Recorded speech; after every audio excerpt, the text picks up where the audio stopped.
नाम राशिद जहीर है और आप देख रहे हैं online news India. Tablighi Jamaat के बारे में अब आप सभी लोग जानते हैं, इसलिए नहीं कि 100 बरस पुरानी इस संस्था ने लाखों करोड़ों लोगों के जीवन को बदल दिया है। इसलिए आप जान गए कि कोविड के दौरान दिल्ली के चीफ मिनिस्टर केजरीवाल हो या भारतीय जनता पार्टी के नेता, उन्होंने शुरुआत में यह कोशिश जरूर की थी कि ये जो कोरोना स्प्रेडर है ये तबलीगी है। क्योंकि दिल्ली के जो मरकज था, तबलीगी मरकज, वहां से कुछ लोग जो कोविड के इफेक्टेड लोग थे वो निकले गए थे, वो तो हर जगह निकले। फिर तो बाद में केजरीवाल ने यह किया कि दिल्ली के अंदर कितने लोग निकलते हैं और दिल्ली और मरकज में कितने निकलते हैं। गोया के मरकज दिल्ली का जो था, तबलीगी जो सेंटर था, वो दिल्ली में ना होकर के हरियाणा में हो, तो वो अलग अलग बताने लगे थे। ये उनकी मानसिकता थी। लेकिन बहरहाल अब तबलीगियों ने एक शहर बना दिया है। कौन सा शहर है वो भी सुन लीजिएगा आप। भोपाल के पास बस रहा है नया शहर। इज्तिमा में देश भर से 10 लाख लोग जुटेंगे। भोपाल में हर साल इज्तिमा होता है, कोविड की वजह से रुक गए थे। ये होता औरंगाबाद में भी है और दुनिया हिंदुस्तान के अलग अलग इलाकों में होता है, बाहर दुनिया में भी होता है। लेकिन भोपाल के इज्तिमा में लाखों लोग जुट जाते हैं। बुलंदशहर के पास इज्तिमा हुआ, दर्शकों आपको मालूम है कितनी बड़ी जबरदस्त लोग थे वहां। अब मैं थोड़ा सा आपको आज तबलीग के बारे में बताना चाहता हूं, लेकिन पहले देख लें खबर कि इज्तिमा की तैयारी की झलक भी आप देखेंगे। मध्य प्रदेश की राजधानी भोपाल का ईंट खेड़ी मिनी शहर की तरह तैयार हो रहा है। यहाँ 18 से 21 नवंबर तक देश से करीब 10 लाख लोग जुटेंगे इज्तिमा के लिए। ईंट खेड़ी के घासीपुरा में पिछले 2 महीनों से मिनी शहर बसाया जा रहा, बहुत बड़ा पंडाल। यहाँ तो राजनीतिक पार्टियों को अपने नेताओं से कहना पड़ता है आप 2 बसें लेकर आएंगे, पसीने निकल जाते हैं उनके, लाखों रुपया खर्च कर देते हैं। बसें, खाना मुफ्त में 500-500 रुपए दिए जाते हैं। अभी आपको मैंने खबर दिखाई थी कि 500 रुपए में तय हुआ था कर्नाटक में रैली में, उनको 100 रुपए दे दिए भारतीय जनता पार्टी, वो लोग पुलिस में चले गए। बहरहाल दूसरी खबर बताता हूं।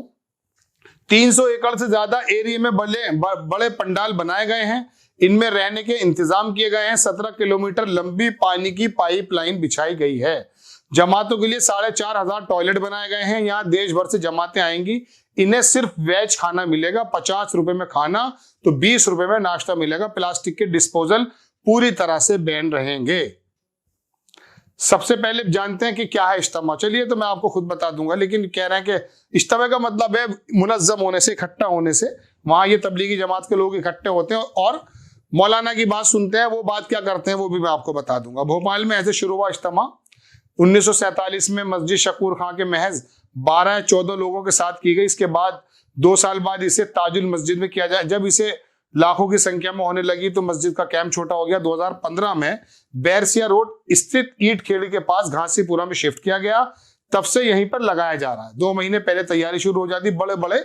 आप थोड़ा सा वीडियो भी देख लें, उसके बाद आपको पता चल जाएगा कि ये एक्चुअली संगठन क्या है और इसका मकसद क्या, वो मैं आपको बाद में बताऊंगा। देखें आप, लगभग 200 ब्लॉक बनाए जा रहे हैं जिसमें लाखों जमातों में आने वाले लोग ठहरेंगे। इसके अलावा 5000 से अधिक टॉयलेट बनाए जा रहे हैं। बुजुर्ग खाने के अलावा यहाँ पर पार्किंग से लेकर सफाई से लेकर खाने पीने के तमाम इंतजाम किए जा रहे हैं। इसके लिए लगभग 20,000 वॉलंटियर जुटे हुए हैं। देख लिया दर्शकों आपने, ये तमाम 17,000 नल लगे हैं, फिर वजू खाने लगे हैं, पानी के लिए 1000 टंकियां लगाई गई हैं, 4500 टॉयलेट बनाए गए हैं। ये आपकी स्क्रीन पर है। कनेक्शन सीवेज लाइन से जोड़ा, 2 साल से नहीं हुआ था कोविड की वजह से। अमेरिका, रूस से भी आती हैं जमातें। इज्तिमा के 75 साल के इतिहास में ये पहली बार होगा कि इसमें विदेशी अमेरिका, रूस, इंडोनेशिया, अफगानिस्तान, नामिबिया, जर्मनी आदि देशों की जमातें शामिल नहीं होंगी। तमाम देशों में संक्रमित करने वाले बीमारियों को ध्यान में रखते हुए विदेशी जमातों को नहीं बुलाया है, वरना यह तमाम दुनिया के लोग आया करते थे। और बड़े पंडालों में जमातें रहेंगी। 20,000 वॉलंटियर्स जो जहाँ के खिदमत करने वाले लोग हैं। ये जबरदस्त इंतजार देखिए हर पंडाल में। दवा का काउंटर में जल्दी जल्दी सुना रहा हूं क्योंकि खबर बहुत बड़ी है। 40 फूड का जोन बने हुए हैं, पाबंदियां अलग तरह की है। बहरहाल दर्शकों, ना तो कोई इश्तहार है और ना ही कोई रेडियो पर, ऑडियो पर मन की बात सुनाई जा रही है, फिर भी लाखों लोग जुड़ जाते हैं। वजह क्यों, क्या वजह है कि यहां लोग इकट्ठे हो जाते हैं? और वो क्या वजह थी कि इस वाली जमात को बदनाम करने की कोई कोशिश आप लोगों ने छोड़ी नहीं थी। मैं किन लोगों से कह रहा हूं वो आप जानते हैं। तबलीगी जमात का मतलब, तबलीग कहते हैं फैलाने को, बलाग।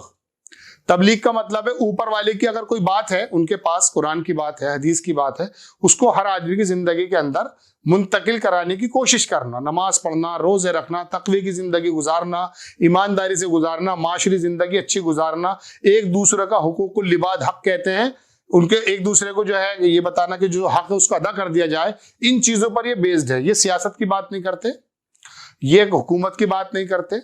इनका कहना सिर्फ एक है कि अंधेरों को दूर करने का तरीका सिर्फ यह है कि उजाला कर दिया जाए। अंधेरे से अंधेरे दूर नहीं होते। राहुल गांधी की यात्रा निकल रही है, भारतीय जनता पार्टी ने हमला कर दिया, मोदी जी कोई बात कर रहे हैं तो विपक्षी दलों ने हमला कर दिया। एक दूसरे की पर्सनैलिटियों को, उनके किरदारों को जो है बिल्कुल डिफेम करना, ऐसा काम नहीं है। इज्जत के साथ बात करना, जमीनों पे सो जाना, बड़े बड़े करोड़पति, लखपति, पढ़े लिखे डॉक्टर, इंजीनियर्स आके जमीन पर ले जाते हैं। वजह क्या कि दुनिया की कोई बात शामिल नहीं होती। और ये बारे में मैं एक बार पहले आपको किसी जमाने में बता चुका, एक एपिसोड में। एक आईपीएस की बात मैं बताता हूं आपको। जब ये कोविड का टाइम चला, उसने हमारे एक साथी पत्रकार से कहा कि इस सदी का सबसे बड़ा सुधारवादी आंदोलन है ये तबलीगी जमात। कोविड के बाद भी लोगों को और ज्यादा पता चले कि तबलीगी होते कौन है। तो तबलीगियों के खिलाफ ना कोई आज तक निकाल पाए हैं। हालांकि आपको मालूम है, चौरसिया और गोदी मीडिया ने मौलाना साद जो तबलीगी जमात के बानी है, उनको विलन घोषित करने में कोई कमी तो छोड़ ही नहीं थी। उनके कैरेक्टर को पूरी तरह से चीर हरण करने की भी कोशिश नहीं छोड़ी थी। और इस जमात को ऐसा बता दिया गया था कि गोया के ये जिहाद करने वाले लोग हैं और जिहाद जो है वो तलवार से फैलता है। लेकिन अब ये 10 लाख लोग, ये तो 10 लाख लिखे हैं। मैं आपको बता दूं, मेरा पर्सनल ऑब्जर्वेशन है, आजमगढ़ में 2007 में सराय मीर में हुआ था, 10-15 लाख तो वहां जमा हो गए। बुलंदशहर के पास 50 लाख, 30 लाख, कोई मतलब गिनती नहीं हो सकती। और वहां कोई ऐसी बात नहीं कि किसी की एक चप्पल चोरी हुई हो। आखिरी बात करके बात खत्म करता हूं, दिल्ली बॉम्बे के रेलवे स्टेशन की बात।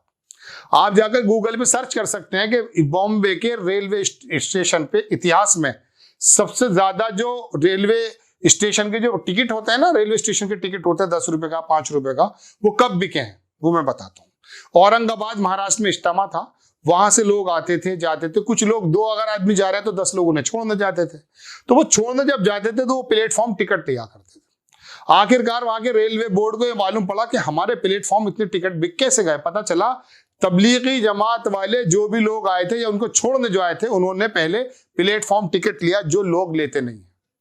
जनरली लेना चाहिए, वो बात अलग है। वो 2 रुपए का था, 10 का हो गया या 50 का हो गया, वो बात अलग है। लेकिन उन्होंने, सब लोगों ने टिकट प्लेटफॉर्म लेके अपने साथियों को वहां से रवाना किया, तो वहां करोड़ों रुपया अर्जित हो गया।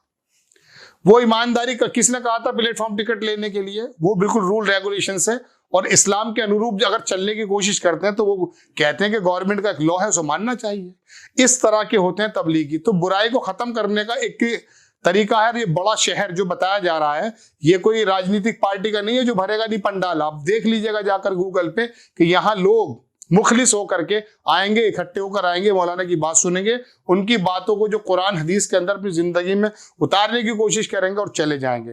पैसा अपना, खाना अपना, बिस्तर अपना, कोई रेडियो नहीं, कोई एफएम नहीं, कोई इश्तहार नहीं, कोई टीवी पे ऐड नहीं, और मौलानाओं की कोई सियासी पार्टी नहीं। एक बात है, तुम सुधर जाओ, दुनिया में भी इज्जत पा जाओगे और आखिरत यानी कि आने वाला समय जो होगा उसमें भी इज्जत पा जाओगे। ये उनका एक मैसेज है।